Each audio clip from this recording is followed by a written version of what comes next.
Bismillahirrahmanirrahim. Assalamualaikum warahmatullahi wabarakatuh. Semangat pagi anak-anak. Bagaimana kabar kalian? Alhamdulillah. Jumpa lagi bersama saya Pak Hafid. Kali ini kita akan lakukan pembahasan soal tryout yang kedua untuk persiapan kalian di babak semifinal KMNR ke-20.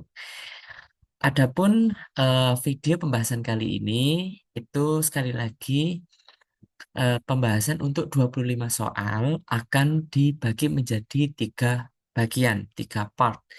Nah, di sini selamat datang di part yang pertama untuk pembahasan soal nomor 1 sampai nomor 10. Yuk, kita langsung mulai ya. Bismillah. Oke, perhatikan operasi berikut. 1.500 ditambah bilangan yang tidak kita ketahui nilainya sama dengan 2025. Bilangan yang tepat untuk menggantikan kotak yang berwarna hijau adalah, yuk, jawabannya adalah A, 525. Oke, jawabannya siapa nih yang benar? Pak Afid yakin banyak di antara kalian yang berhasil menjawab soal nomor 1 ini dengan mudah. Bagaimana ya pembahasannya? Kalian bisa perhatikan bahwa kita isi kotak yang berwarna hijau itu dengan bilangan tanda tanya. Jadi 1.500 ditambah sesuatu nilainya adalah 2025. Nah, semua ruas, baik ruas kiri maupun ruas kanan, kita kurangkan dengan 1.500.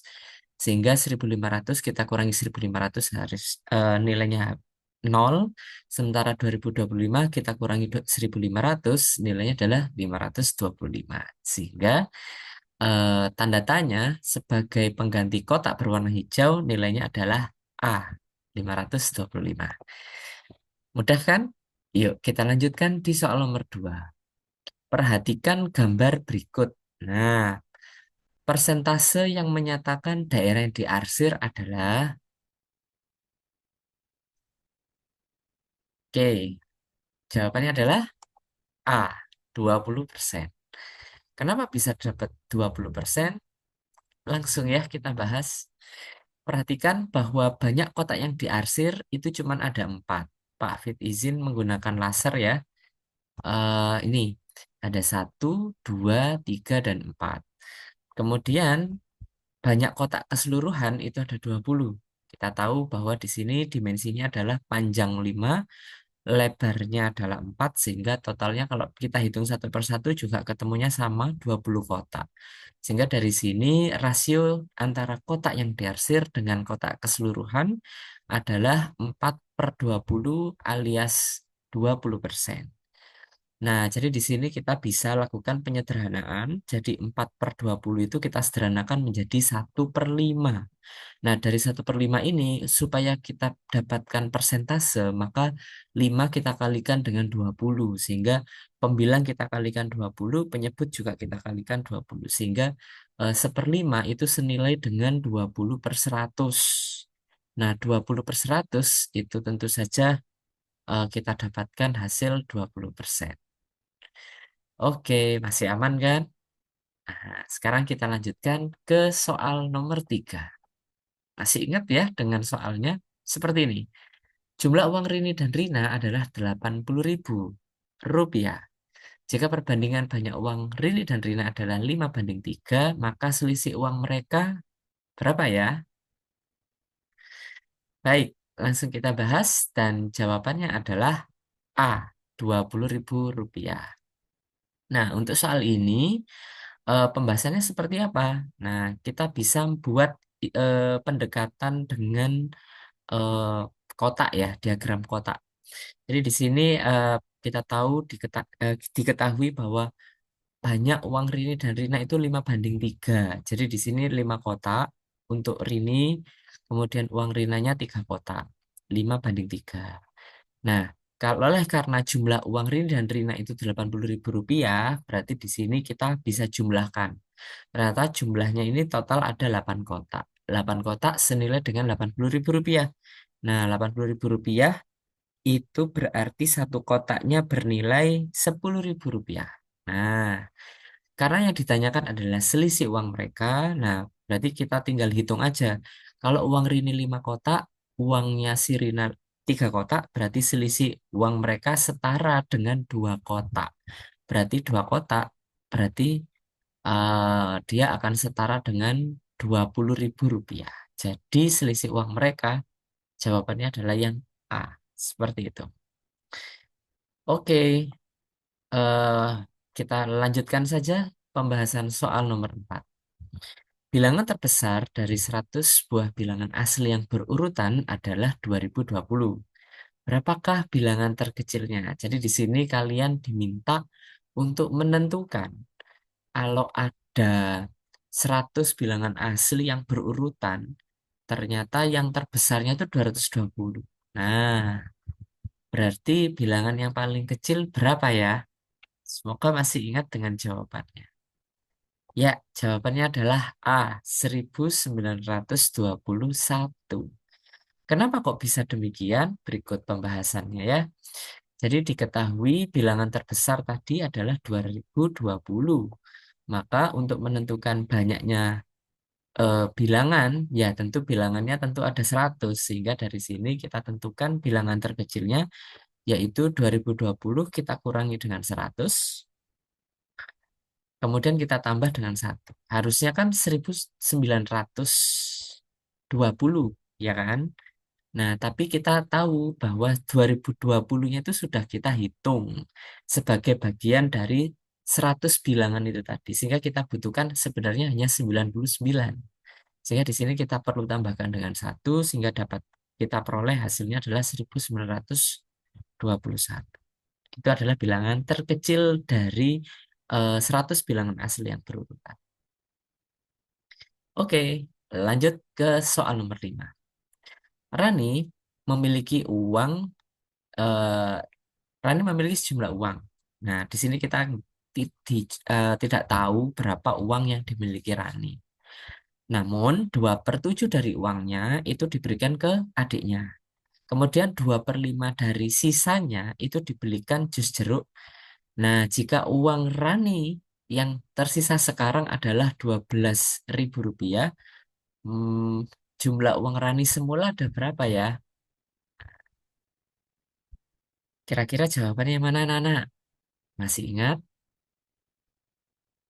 Oke, jawabannya adalah B, Rp28.000. Hasil ini bisa kita gunakan pendekatan yang sama dengan sebelumnya ya, dengan diagram kotak. Jadi di sini eh, karena awalnya ini 2/7 maka kita buat saja ada 7 kotak gitu kan. Nah yang pertama 2/7 uangnya diberikan kepada adik. Jadi di sini kita analogikan dengan 2 kotak yang berwarna oranye, 2/7 ini diberikan ke adik. Kemudian 2/5 dari sisanya, berarti kan di sini sisanya ini kan tersisa 5 kotak ya. Nah, ini 2/5. Jadi kita ambil 2 kotak yang berwarna hijau. Ini dibelikan oleh Rani buat jus jeruk ya. Nah, sehingga sisa uangnya sekarang menjadi 3 kotak yang warnanya kuning. Sisa uang sekarang itu setara 3 kotak. Itu berarti sebagaimana yang diinformasikan di soal, nilainya sama dengan Rp12.000. Sehingga satu kotaknya bernilai Rp4.000. Seperti itu. Berarti uang Rani semula berarti kita bisa lihat total kotak yang kita buat tadi. Nah, totalnya kan ada 7 kotak. 7 kotak berarti satu kotaknya 4.000 tinggal kita kalikan saja. Sehingga 7 kita kalikan 4.000 hasilnya adalah Rp28.000. Oke, tidak terasa kita sudah separuh perjalanan untuk pembahasan di soal nomor 1 sampai nomor 10. Yuk, Pak Afid yakin kalian tidak sabar untuk melanjutkan pembahasan 5 soal berikutnya. Langsung saja soal nomor 6. Nala mengerjakan soal penjumlahan dua bilangan dua angka A, B dengan C, D. Dari hasil penjumlahan tersebut didapatkan jawaban 177. Nilai terbesar dari AB dikurangi CD jika setiap huruf mewakili angka yang berbeda adalah, yuk yang mana jawabannya nih? Jawabannya adalah D, 17. Berikut pembahasannya. Jika B ditambah D itu nilainya sama dengan 17, maka konsekuensi logisnya A ditambah C itu harus 16. Ya toh? Nah, tentu di sini tidak ada A dan C sehingga angkanya berbeda. Dan itu tidak mungkin karena di sini diminta setiap huruf mewakili angka berbeda.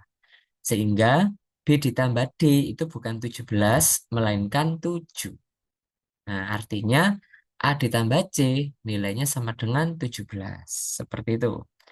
Nah, nilai AB dikurangi CD terbesar akan diperoleh jika AB sama dengan 97 dan JD sama dengan 80. Seperti itu.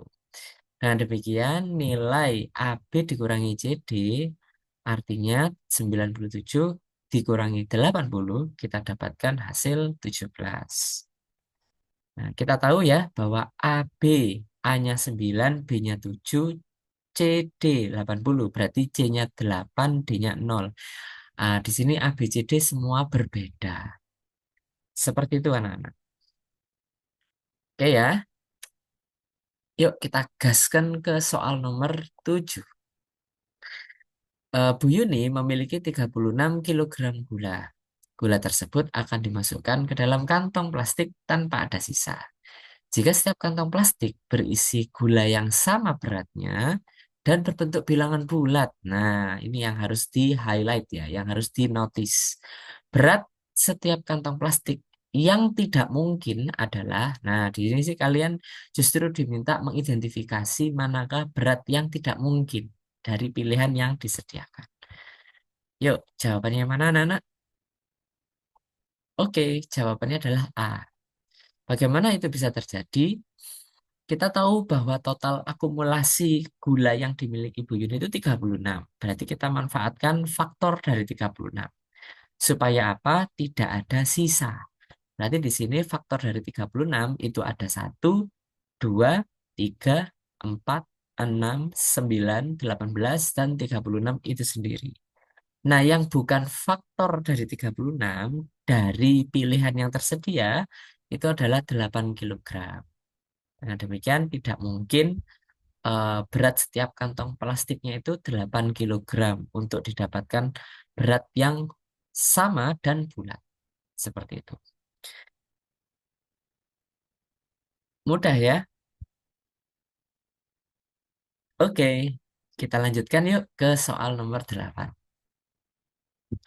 Tambahkan 3 angka di belakang 2025 sehingga bilangan yang baru habis dibagi dengan 3 dan 4.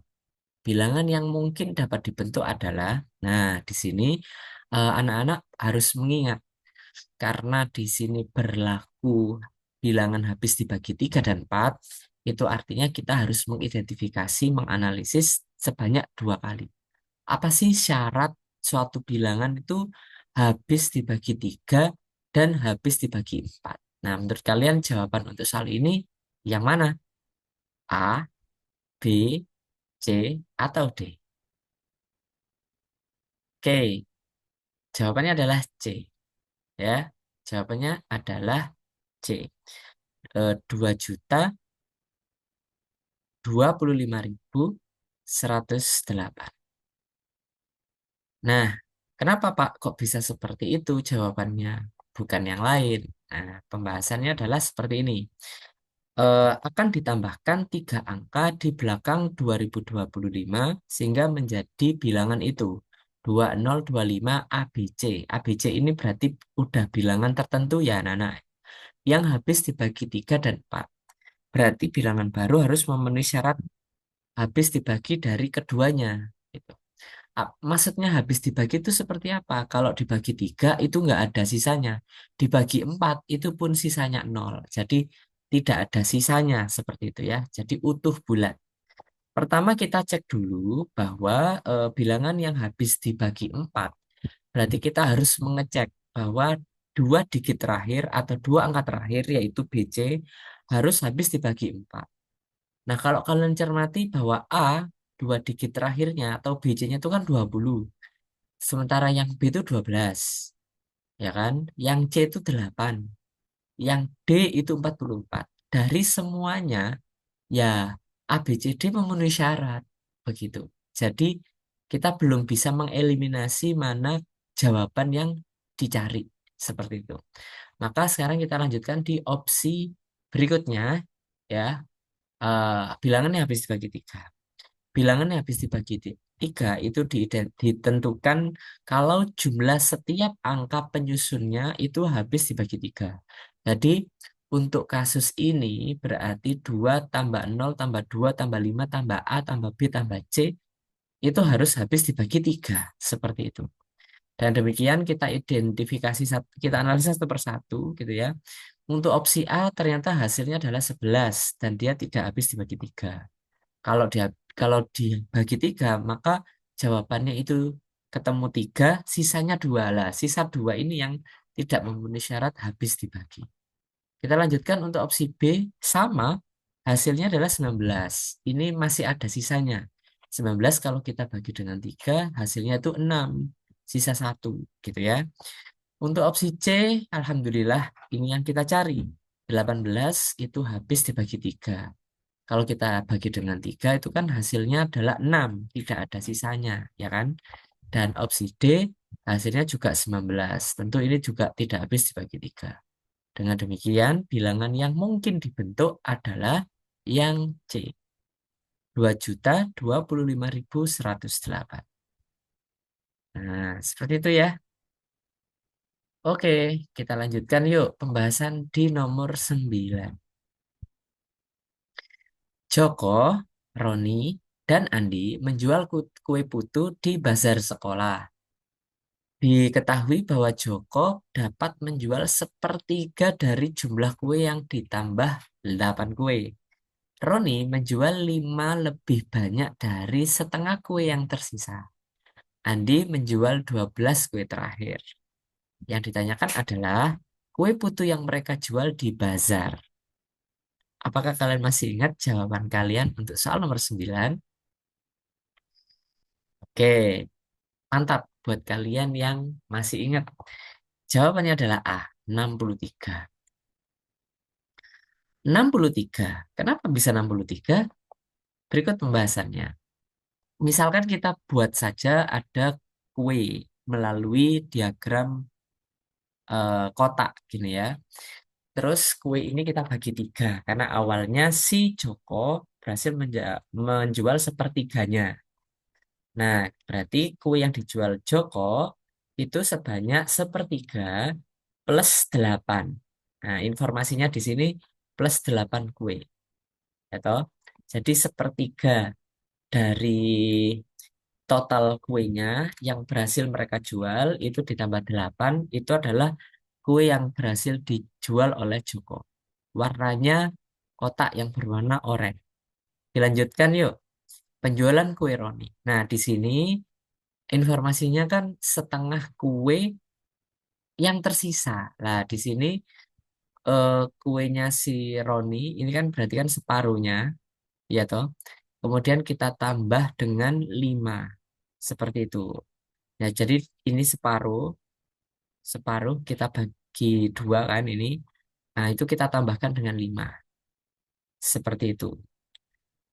Kalau kalian cermati, otomatis eh, panjang kotak setiap kue yang berhasil dijual Joko dengan yang dijual Roni tentu berbeda ukuran. Nah, nanti kita akan tentukan ya.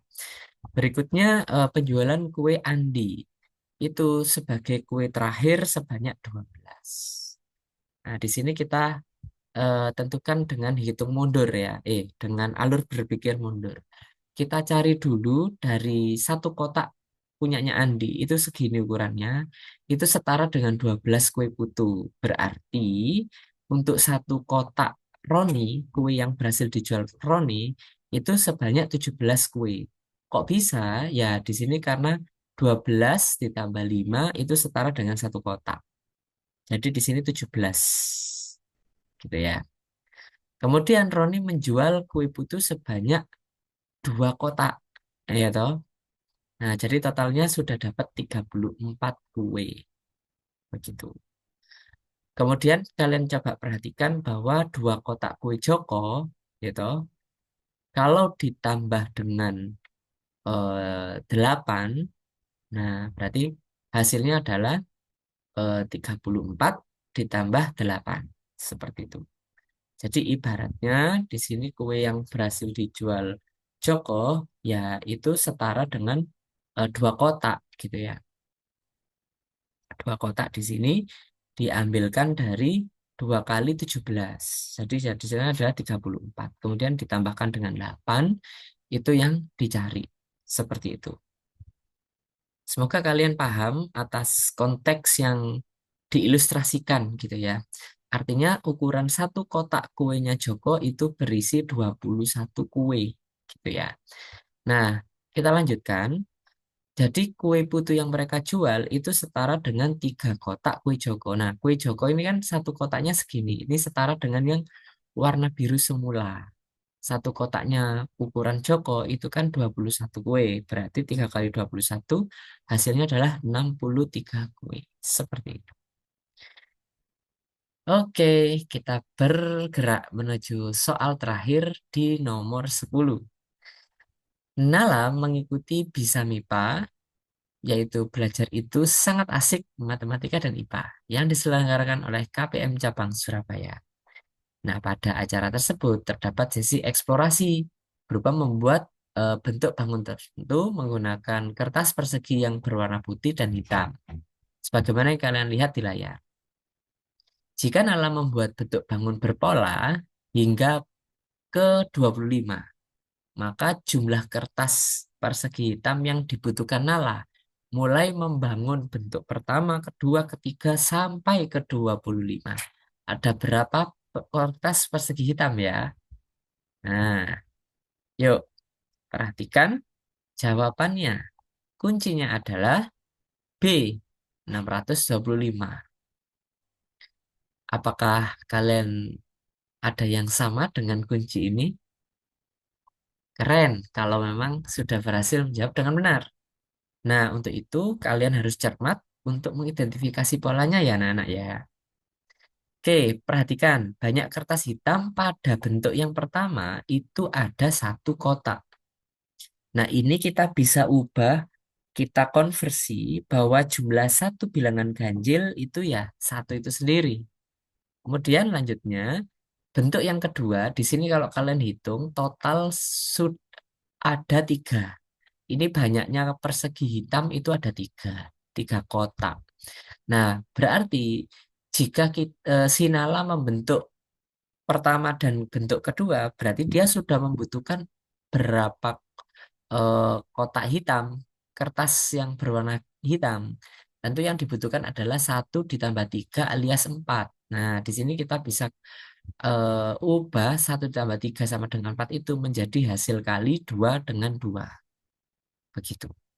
Nah, bagaimana untuk pola yang ketiga? Bentuk yang ketiga ini ternyata ada 5 persegi yang hitam. Kertas persegi yang hitam. Nah, ini artinya jumlah dari 3 bilangan ganjil itu 1 ditambah 3 tambah 5. Artinya ketika Nala membentuk pola sampai bentuk yang ketiga ini dengan formasi yang sebagaimana kalian lihat polanya, berarti dia tuh sudah membutuhkan 1 ditambah 3 ditambah 5. Dia tuh sudah membutuhkan 9 persegi yang hitam. Nah, pertanyaannya apabila dibentuk sampai pola ke 25, berarti cara mengidentifikasi atau menganalisisnya seperti apa? Nah, tentu di sini kita tentukan polanya ya, Nana ya. Kalau bentuk pertama ternyata ada 1, bentuk kedua itu ada 3, bentuk ketiga ternyata ada 5. Menurut kamu bentuk keempat berarti ada berapa? Ada yang bisa menebak? Oke. eh Pavi tidak fokus pada bagian bentuk keempat karena yang ditanyakan itu kan bentuk ke 25. Nah, dari sini kita bisa bikin eh, sebuah generalisasi gitu ya. Nah, kalau 1 menjadi 1, 2 menjadi 3, 3 menjadi 5. Berarti 5, berarti berikutnya 4 menjadi berapa? Kan gitu ya. Kita bisa tentukan pakai polanya, Nana. Satu menjadi satu, dua menjadi tiga, tiga menjadi lima. Itu sebenarnya kita bisa kalikan dia dengan dua. Ya, kita kalikan dengan dua. Contoh, tiga kita kalikan dengan dua. Berarti kan hasilnya 6. Nah, 6 ini tinggal kita kurangi dengan satu. Nah, itu untuk menentukan berapa banyak persegi hitam di setiap pola bentuknya. Tapi untuk akumulasi, kita mengikuti ketentuan yang ini tadi ya, yang berkaitan. Jadi kalau ada tiga bilangan ganjil, ya, kemudian di sini apa namanya, diminta untuk menentukan sudah berapa banyak yang kertas hitam yang dibutuhkan ya. Di sini berarti satu tambah 3 tambah 5 alias hasilnya itu 9. 9 ini sama aja dengan 3 kali 3. Oh, kalau bentuk ketiga itu ternyata 3 kali 3. Bentuk kedua itu berarti memang hasilnya itu 4 gitu ya. Jadi satu tambah 3 itu sama dengan 4 dan 4 kita bisa ubah menjadi 2 kali 2. Seperti itu. Pola ini kita lanjutkan sehingga di sini masih ingat ya dengan informasi yang tadi Pak Afid sampaikan, bentuk ke-25 berarti memenuhi 2 kali polanya, kemudian kita kurangkan dengan satu sehingga 2 kali 5, maaf, 2 kali 25 itu hasilnya adalah 50 dan perlu kita kurangi dengan satu yaitu 49. Nah, kalau demikian berarti karena ini satu kali satu, dua kali dua, tiga kali tiga, berarti yang terakhir menjadi 25 kali 25. Seperti itu. Nah, kita tahu bahwa 25 kali 25 itu hasilnya adalah 605. Oke, gitu ya anak-anak ya. Baik. Pak Afid sampaikan ucapan terima kasih buat kalian yang sudah menyimak paparan atau pembahasan video tryout yang kedua bagian yang pertama. Eh, Berikan atensi juga perhatian kalian untuk juga kalian luangkan waktu buat menonton part 2 dan juga part 3. Demikian yang bisa Pak Afid sampaikan di pembahasan part satu untuk soal tryout kedua. Ya, tetap semangat dan salam bahagia buat kalian semua. Afid akhiri, wassalamualaikum warahmatullahi wabarakatuh.